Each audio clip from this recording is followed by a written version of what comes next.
Meghan Markle's avalanche of missteps make it a struggle to win back the public. Well, that's not the sort of headline you would want as you rebrand your existence for the 50th time. But that's what the Meg got. The internet's consensus seems to be that this is all just karma for Harry and Meghan's nonsense over the last few years. Like, what else did they expect but for this backlash to eventually catch up to them? All their nonsense for so many years. The thing of it is, I think, I've said this before, people who aren't very familiar with Harry or Meghan or the royal family or haven't followed this saga from the beginning may be sucked in initially by an Instagram post here, a puff piece in the press there, maybe a cute quote featured in People magazine every now and again. They might even be sucked in by the first few minutes of an episode of Meghan Markle's terrible show. But very quickly, people will realize and see, and we've seen this pattern happen with their popularity, the way it goes, people very quickly then see that there's a lack of substance, or they discover previous lies or questionable behaviors, questionable choices, contradictions that these people have had, or just generally, the more they see them, the more unlikable they get, to the point where then any new audience or fans, if you could call them that Harry and Meghan manage to suck in, very, very quickly they lose. And those people don't just start ignoring them and be like, I don't really pay attention to them anymore. They end up actively disliking Harry and Meghan. And like I said, this is a pattern that we've been able to track over the years, that every time they have a new project come out, there's a lot of buzz around it, a lot of articles, and there's this very small couple of percentage points up to their popularity. And then following it, about 2 weeks later, sometimes a little closer to a month later, the next time there's a poll, their popularity plummets to lower than it was before that project came out. So they end up losing net rather than gaining it, even though there's a short-term boost. And this also reflects, sort of mirrors the behavior of somebody who's higher in narcissism, that they'll do something or say something because there's short-term gain, even though it creates long-term problems, or in the long term, there's consequences that then come back around eventually, farther down the line. This is all very on brand for the Meg and Harry. But let's see what this article says. When Meghan Markle first started dating Prince Harry, the former actress was often described as a breath of fresh air for the British monarchy. But 5 years after her royal exit, the Markle sparkle has dimmed for many, if not all. What went wrong for the mother of two along the way? Royal watchers claim an avalanche of missteps is undeniable, noting that everything went downhill after Meghan and Harry sat down with Oprah in 2021. I often pinpoint the South Africa tour as the moment that people began to really turn against Harry and Meghan. It was, I think, the most polarizing moment that they had had to date. Like, that was the earliest one. If we were to look back, that was the strongest reaction in terms of negative reaction to Harry and Meghan that they had experienced, was the South Africa moment, because they were there, they were doing this tour, things were going fine, and then Meghan gave the interview to Tom Bradby where she was like, "Thank you for asking if I'm okay, because nobody has asked me if I'm okay, and it's been really hard." You can't do that. You can't do that if you're literal royalty. I'm sorry, it doesn't matter how hard it is. You can't do that way. It's totally fine, and some would argue good, to have a conversation about your mental wellness, your emotional well-being. Conversations about mental health is important. But there's a time and place and an appropriate way to do it. And if you're somebody who's incredibly privileged and you're literally on the job doing a tour representing the Queen, there's diplomacy involved, all these dynamics, then it's a professional experience. And you are not to do things like that. It's just not okay. And it wasn't received well for so many reasons. We've analyzed it. I'll try to link the playlist for you here if I can, so that you can go back and see it for yourself. But I think that was the first moment that we saw this massive, polarizing, visceral reaction to the Meg, where people were like, no, she didn't, not okay, and started turning. And those people who were engaged at that moment, from that point forward, were on the Meghan is trouble train. And some people were on it before then. granted. But that was kind of an undeniable moment. It wasn't just an opinion on Meghan at that point. It was, no, Meghan did something wrong here and didn't apologize. Their whole approach to Megxit was equally troublesome for them and their reputations. But then Oprah is definitely, in terms of American audiences or people who maybe didn't follow the royal family beforehand and had no awareness of Megxit and the South Africa interview, then yes, I could agree that Oprah was then maybe a broader reach for creating polarizing dynamic for Harry and Meghan and dislike. The televised interview in which the couple detailed their struggles with royal life and made shocking claims about the royal family was viewed by nearly 50 million people globally. Yeah, that was some reach. America was supposed to be a fresh start for the Sussexes, but they set the tone for how their audience perceives them. Harry and Meghan spent the first 3 years of their new life in America bitter, angry, and complaining. Keeping things positive is generally the best approach. This builds trust and likability. People are more likely to connect with people who inspire, uplift, or offer solutions rather than complain. Positivity creates a strong emotional connection and taps into aspirational emotions, making your brand more memorable. Plus, a positive tone helps you represent your values, mission, and unique value proposition without the noise of negativity. If Harry and Meghan had focused on solving problems rather than merely pointing them out, public reaction would have been more receptive. Restoring credibility requires more transparency, proof, and time. Meghan never disappears long enough for the audience to forgive and forget. In the professional royal commentary community, criticism is not a personal attack on Meghan Markle herself. There is no ill will toward Meghan as a person. Even when discussed privately away from the cameras, we fixate on the Sussexes' professional hiccups, not them as individuals. I would agree. I've said a lot of this myself, that the pointing at problems, just being like, look at this problem, how terrible it is, from people who are very privileged and able to remove themselves or insulate themselves against many of these problems, it doesn't come across well. And the way that Meghan and Harry introduced themselves as a brand time and time again has been initiated by complaints. And that is because the production companies were interested in those sensationalist complaints, that this could be great news, a good story to get these complaints. It wasn't ever about Meghan and Harry as people. It was always about the gains that those production companies could possibly get financially. It was a business decision on their part. And Harry and Meghan dropped the ball by making it that way and accepting that they were going to go ahead and complain and be negative, and thought that that would work for them. It's just, it makes me laugh every time because it's so puzzling, because it seems so common sense that only people who are narcissistic, it would seem, take this approach. Like, I'm sure you know people in your life who every time they do something, it's everyone else's fault. And they spend the time blaming other people and making it like, oh, don't you feel bad for me that this happened and I had this challenge and this is why and this is why. And don't you get it? Because it was just so hard and so bad and so awful. Instead of just taking accountability for their mistakes or their inconvenience that they caused other people. That's how Harry and Meghan are. After their exit, which was coined Megxit by the press, Harry and Meghan began airing their grievances. Following their sit-down with Winfrey, they spoke out in the 2022 Netflix docuseries Harry and Meghan, and Harry also wrote Spare, published in 2023. The beginning of the end for the Sussex couple was when they alone decided to erode their value by denigrating the royal family. Airing dirty laundry isn't a trait valued by many at all. It's universally despised, especially when it comes to family units.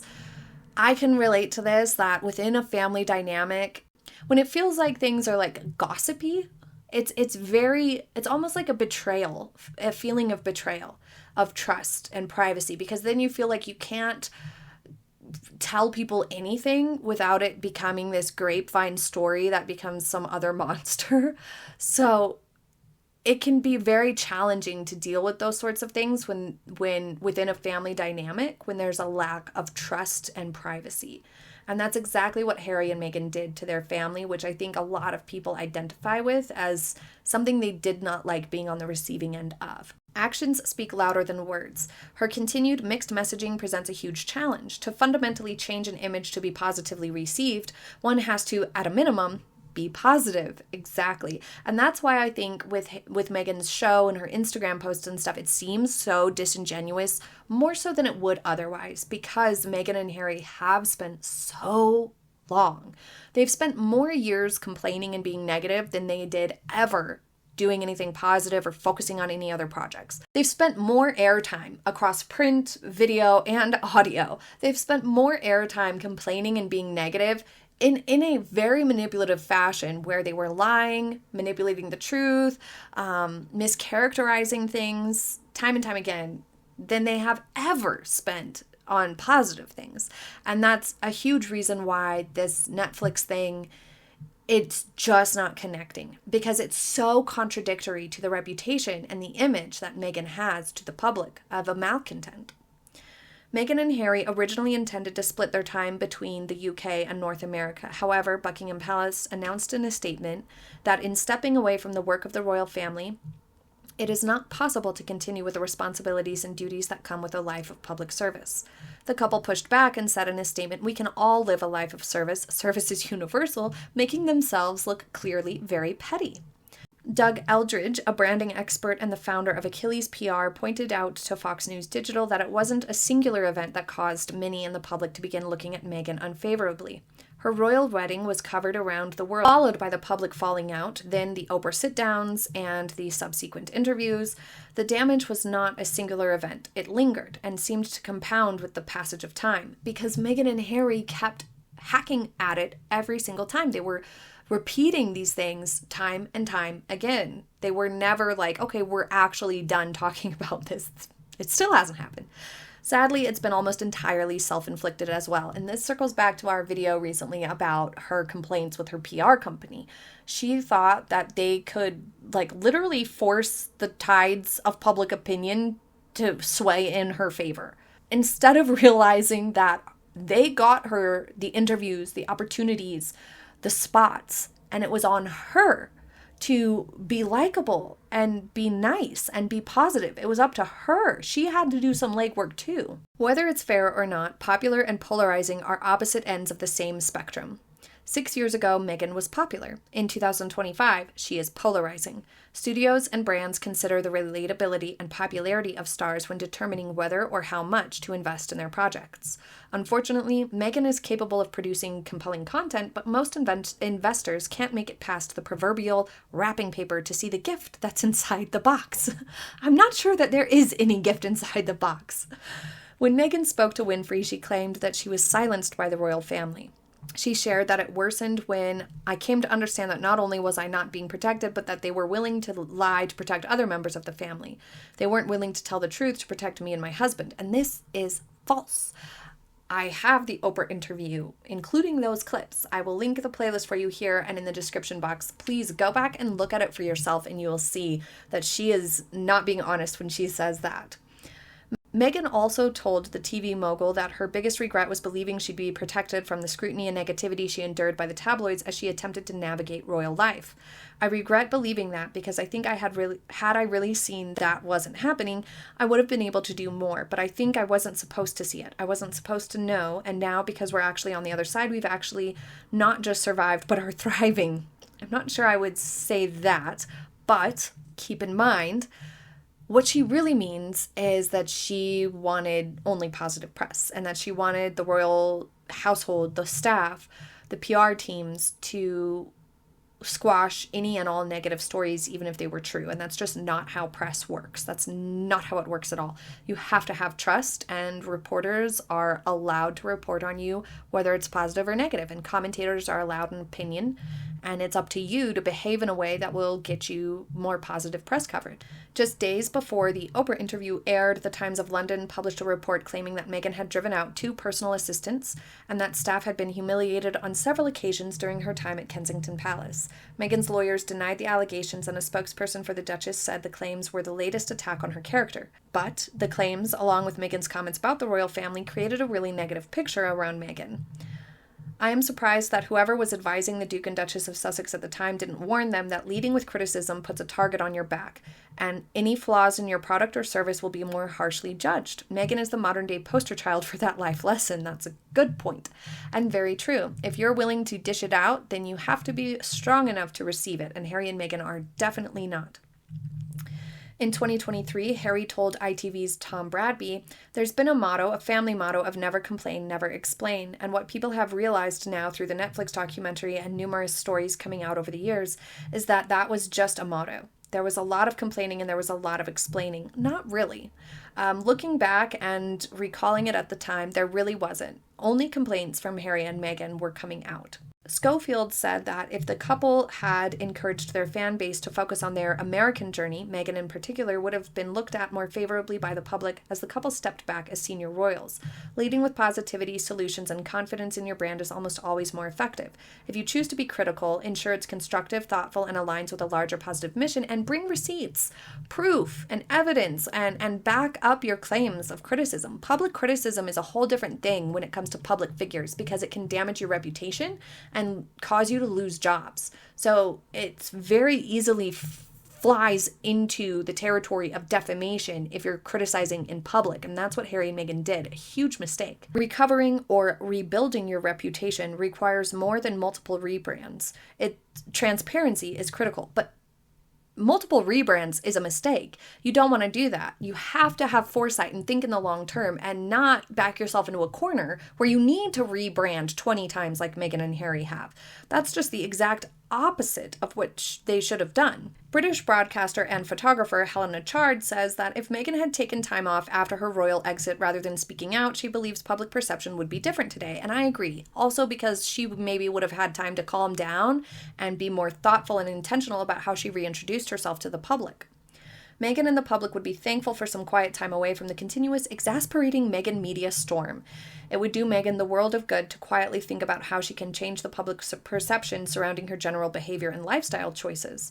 There will also be a thankful sigh of relief from the public who want to forget about the nonsense. You never know, over time and with a Meghan revamp, there could be a public change of heart toward Meghan. They do say absence makes the heart grow fonder. It's maybe true. You can't continue to vilify others in hopes of making yourself seem more likable. And that's exactly what Meghan and Harry have been relying on until last year when the royal family were experiencing health struggles and they realized they could no longer do that. And that's when they pivoted.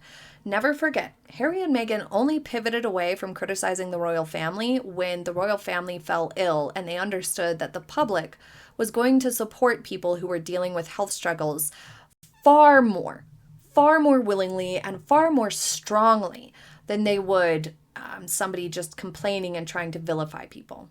It's just, that's a mountain that they even could understand they couldn't climb.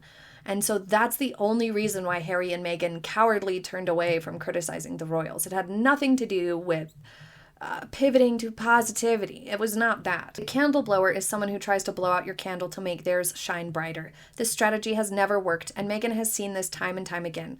Drop the victim status, stand on your own merits, and keep the main thing, your family. America is a forgiving country and we love the comeback story. If Meghan is ever going to achieve this, she simply needs to focus on her candle. Again, simple, not easy. But I would add, she needs to apologize. Thank you for joining me for today's video. I sincerely hope you enjoyed it and I will see you next time. Have a happy day, everybody. Bye.